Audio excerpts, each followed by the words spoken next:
তনুদের বাড়িতে যাব, একদম ট্রলিটা নিয়েই বেরিয়ে পড়েছি। ট্রলিটা নিয়ে এসেছিলাম বেড়াতে যাবো বলে, আবার দিয়ে আসি। ওরা আবার কয়েকদিনের মধ্যেই ট্যুরে যাবে। বিস্কুট নিলাম। স্কুল থেকে চলে এসছো বাচ্চা? এই মাত্র এলে, পাপা নিয়ে এলো। আর রিভু কি করছে?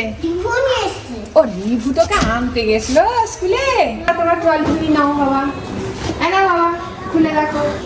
কোথায় পড়ে গেছিল? হ্যাঁ জলে ডুব করে, মুক্তি নদীতে নেমে ডুব করে পড়ে গেছে।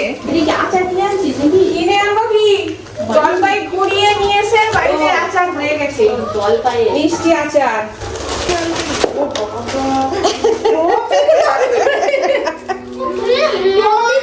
এগুলো তোমার না, এগুলো ওদেরই। এই যে ফুল তুলোর মতো একটা নরম তুলে একটা আফরন কানে বাঁধার, গলায় করার, এই মালাটা তনু এটা তোমার মায়ের। আর এই যে একটা মাফলার আছে, একটা মাফলার তোমার